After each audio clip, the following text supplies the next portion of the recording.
जिनके 220 से ऊपर मार्क्स आ रहे हैं, 230 मार्क्स आ रहे हैं, उनके भी हालत उतनी अच्छी नहीं थी कि वो बोल सके कि हमें एनआईटी के सारे ब्रांच मिल जाएंगे। मतलब स्कोर कितना एक्सटेंड हो गया। तो बच्चों को बोलते रहते थे कि 50% स्कोर पर आपका एनआईटी में एडमिशन होता है, वो सारी कैलकुलेशन जो है ना लास्ट 2 ईयर से बदल गई।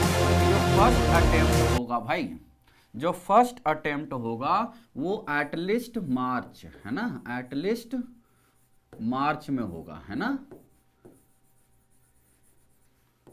है ना, वो भी मार्च में आफ्टर, है ना, 15th, आफ्टर 15 मार्च के तो बाद ही होगा, ये तो कंफर्म है। तो आपको 1 महीने एक्स्ट्रा मिल गए, है ना, आपको 1 महीने एक्स्ट्रा मिल गए। तो आपको नहीं मिले, ये सबको मिले।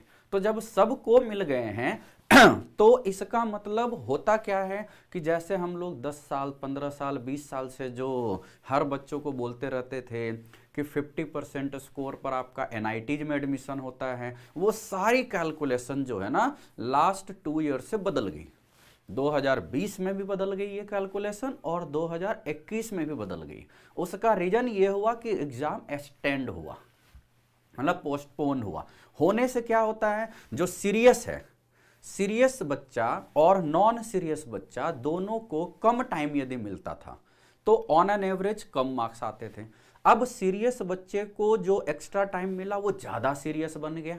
जैसा होता है ना, इन जनरल थ्योरी क्या होती है, अमीर अमीर होता है, बेवकूफ़ बेवकूफ़ होता है, गरीब गरीब होता है। तो जो नॉन सीरियस बच्चा है वो और ज़्यादा नॉन सीरियसनेस किया, है ना, इन 2-3 महीने एक्सटेंडेड फॉर्म में। और जो सीरियस बच्चा था उसने और मेहनत की। तो ये जो स्कोर हो गया ना, अब एनआईटीज आपको लेने के लिए 50% से कुछ नहीं होता है। अब आपको कम से कम 60 से 65% चाहिए। मतलब 2021 में तो जिनके 220 से ऊपर मार्क्स आ रहे हैं, 230 मार्क्स आ रहे हैं, उनके भी हालत उतनी अच्छी नहीं थी कि वो बोल सके कि हमें एनआईटीज, सारे एनआईटीज के सारे ब्रांच मिल जाएंगे। मतलब स्कोर कितना एक्सटेंड हो गया। तो जब भी जेई मेन पोस्टपोन्ड होता है, इट मीन्स स्कोर ज़्यादा हो जाता है, क्योंकि वो सीरियस वाले बच्चे बहुत ज़्यादा स्कोर करने वाले होते हैं, पहले भी कर रहे होते हैं, अब तो और उस पॉपुलेशन में ज़्यादा लोग आ जाते हैं। ठीक है, तो एटलीस्ट मार्च आफ्टर 15, ये तो कन्फर्म है, क्योंकि जब भी जेई मेन का नोटिफिकेशन आता है एटलीस्ट 50 डेज का टाइम दिया जाता है, एटलीस्ट 50 डेज। तो अभी तक, आज तक भी नहीं आया है नोटिफिकेशन। इसका मतलब यदि आज 17 जनवरी को भी नोटिफिकेशन आता है तो भी आपको इतना तो मिलेगा। ठीक है, चलो, इससे क्या हो जाएगा, आपको will cut off parameter changed, तो ऑब्वियसली ऑब्वियसली क्या हो जाएगा, यस, है ना, कंपटीशन इंक्रीज हो जाएगा, है ना।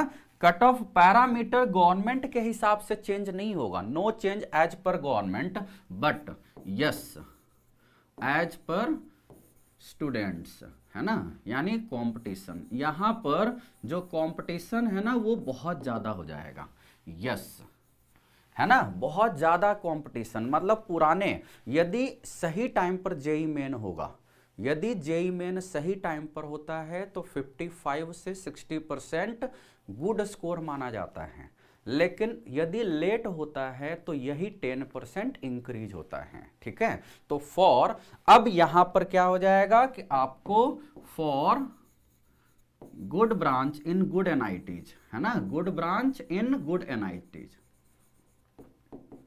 इन गुड एनआईटीज क्या करना होगा,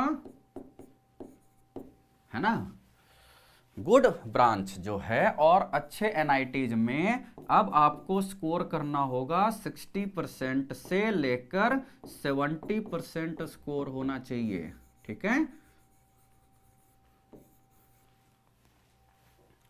60% से 60% यदि मैथ्स में स्कोर करते हो ना, बहुत ही अच्छे बच्चे हो आप, बहुत ही अच्छे बच्चे हो। यदि आप जेई मेन के अटेम्प्ट में 60% स्कोर करते हो, एनटीए के द्वारा लिए गए जेई मेन के, ना कि हमारे पीडब्ल्यू के द्वारा लिए गए टेस्ट सीरीज जिसको आप घर में देते हो। घर के वर्क को कम वेटेज दिया जाता है, बाहर के वर्क को ही दिखाया जा सकता है। ये हमने क्लास में भी बोला था। घर में तो बहुत ही बच्चे अच्छे होते हैं, हम लोग भी अच्छे थे, हम लोग अपने आप को आइंस्टीन से नीचे नहीं सोचते थे जब तक घर के अंदर थे। वो तो जब बाहर निकले आईआईटीज में गए तो देखे सब तो सब टॉपर ही है यहाँ पर, तब आइडिया लगा कि अपन ही बेवकूफ़ थे, बाकी तो सब अच्छे थे, है ना। तो 60 देखो मार्क्स जो टारगेट है ना आपका क्या है, यदि आप मैथ्स में बात करो तो मैथ्स का टारगेट आपका होना चाहिए 60, है ना। फिजिक्स में यदि कोई बच्चा जितना स्टेटस, जिस स्टेटस का कोई भी बच्चा है, यदि वो मैथ्स में 60 मार्क्स ला रहा है आउट ऑफ 100, तो नेचुरल सी बात है उसका फिजिक्स में 75 से 80 नंबर आएगा हमेशा, ठीक है। यदि केमिस्ट्री में है तो हमेशा 85 से 90 मार्क्स लाएगा। तो यदि हम वर्स्ट भी बात करें, सभी सब्जेक्ट के वर्स्ट की बात करें, तो 85 प्लस 75 प्लस 60, है ना। वर्स्ट कंडीशन में 220 मार्क्स आ रहा है इन वर्स्ट कंडीशन, ठीक है। और 220 मार्क्स जो होते हैं अच्छे एनआईटीज के, अच्छे ब्रांच के लिए बहुत अच्छे माने जाते हैं, ठीक है। यहां पर आपको क्या ध्यान देना है कि ये वर्स्ट कंडीशन को आप अचीव करोगे, उसके बाद ही लाइफ अच्छी होगी, है ना। बेस्ट की पॉसिबिलिटी होती है, that depends on 3 hour duration in JEE Main. आपके शिफ्ट में कौन सा टफ पोर्शन आ गया ये आपको नहीं पता होगा, ठीक है। आपने दे रखा होगा 2021 का भी, तो ये फील किया होगा कि सर मेरे मार्च वाले अटेम्प्ट में आसान क्वेश्चन आए थे, मेरा जो दोस्त अपीयर हुआ था उसके तो टफ आ गए। लेकिन एवरेज देखा जाए तो और एवरेज सबका सेम हालत होती है, ठीक है। तो ये आपको ध्यान देना है।